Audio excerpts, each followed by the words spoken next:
দেশের ১৭ জেলায় বইছে মৃদু শৈত্যপ্রবাহ। ঘন কুয়াশা এবং বাতাসের কারণে বেড়েছে শীতের তীব্রতা। যশোরের সর্বনিম্ন তাপমাত্রা রেকর্ড করা হয়েছে ৭.৮ ডিগ্রি। সবচেয়ে বেশি দুর্ভোগ পোহাচ্ছে ছিন্নমূল এবং খেটে খাওয়া মানুষ।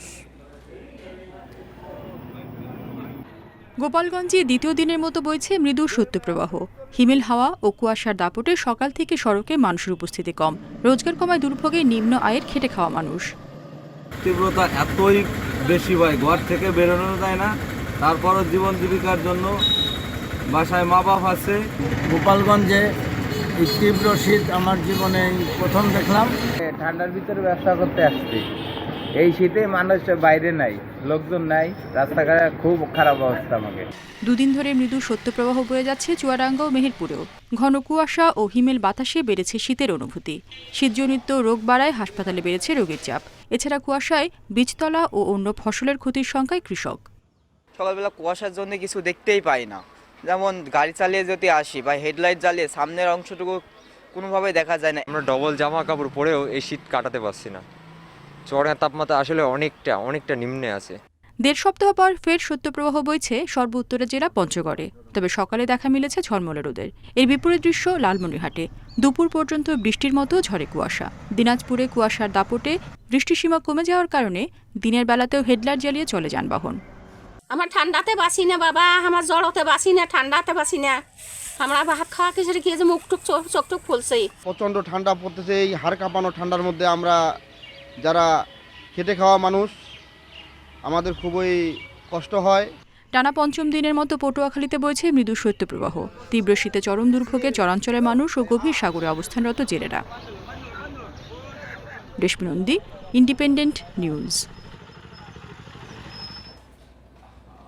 শীত পরিস্থিতি নিয়ে জানাতে যশোর থেকে আমাদের সাথে যুক্ত আছেন সহকর্মী জিয়াউল হক।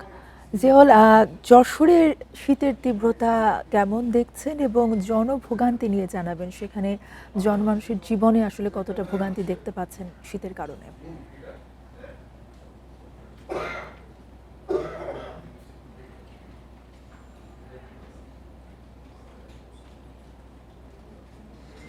কিন্তু যশোরের তাপমাত্রা কম ছিল এবং গেল সপ্তাহ থেকে তো আমরা দেখেছি যে প্রচুর পরিমাণে কুয়াশা ছিল। আবহাওয়া অফিস যেটি বলেছে যে গত সোমবার থেকে যে কুয়াশা বলয়টি ছিল, এই কুয়াশা বলয়টি কিন্তু কাটতে শুরু করেছে এবং কাটতে শুরু করার পরেই কিন্তু যশোরে শীতের তীব্রতা বেড়েছে। গত দুদিন ধরে, গতকালকে এবং আজকে 2 দিনই কিন্তু আমরা দেখেছি রোদ উঠেছে, কিন্তু রোদ উঠলেও কনকনে যে হিমেল হাওয়া, সেই হাওয়াটি কিন্তু এখানে 10 থেকে 12 কিলোমিটার বেগে বয়ে চলছে, এমনটি আবহাওয়া অফিস আমাদেরকে জানিয়েছেন।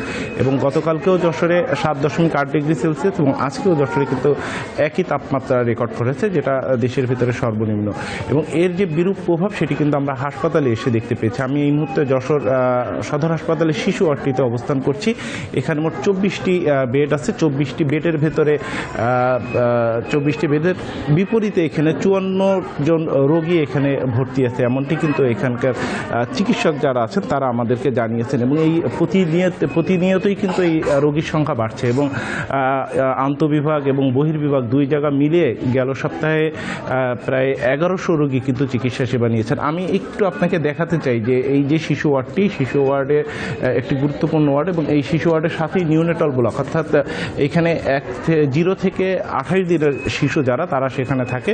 আমরা এসে দেখতে পেয়েছি এখানে কিন্তু এখনও পর্যন্ত যে এই শিশুদের ওষুধ এবং যে সমস্ত ময়লা আবর্জনা আছে সেগুলো কিন্তু এখান থেকে পরিচ্ছন্ন করা হয়নি।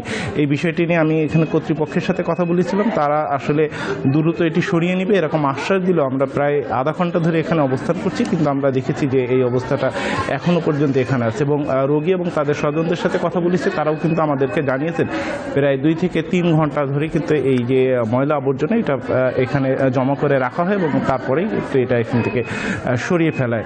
যেটি বলছিলাম যে শীতের যে বিষয়টি, এই শিশু ওয়ার্ড ছাড়া আমরা অন্য যে ওয়ার্ডগুলো আছে সেই ওয়ার্ডগুলোতেও কিন্তু আমরা ঘুরেছি এবং সেখানে দেখেছি যে যারা বৃদ্ধ এবং অন্যান্য বয়সী, যারা মাঝবয়সী বা অন্যান্য বয়সী যারা আছেন, সেই সমস্ত রোগীরাও কিন্তু আসলে এখানে আসছেন এবং রোগীর চাপ কিন্তু প্রতিনিয়তই বাড়ছে যেহেতু ঠান্ডা পড়ছে।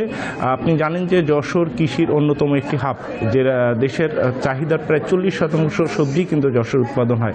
আমরা কৃষকের সাথে কথা বলেছিলাম, কৃষকও আমাদেরকে জানিয়েছেন যে এই শীতের যে প্রকোপটা বৃদ্ধি পেয়েছে, এর কারণে কিন্তু আসলে তারা সঠিকভাবে কাজ করতে পারছেন না, সময় মতো তারা যেতে পারছেন না। সেচ দেওয়া, সার দেওয়া, কীটনাশক দেওয়া যে বিষয়গুলো থাকে সেই বিষয়গুলো কিন্তু তারা আসলে সেভাবে করতে পারছেন না। এবং অতিরিক্ত কুয়াশা এবং ঠান্ডার কারণে সবজির কিছু কিছু ভালো হলেও সরিষা, আলু সহ বেশ কিছু সবজি আছে যেগুলো কিন্তু আসলে ক্ষতির মুখে পড়েছে। এবং আপনি জানেন যে এই মুহূর্তে বীজতলা প্রস্তুত হচ্ছে, সেই বীজতলার উপরে কিন্তু এটির বিরূপ প্রভাব পড়েছে। আপনাকে জিয়াউল হক জানাচ্ছিলেন যশোর থেকে।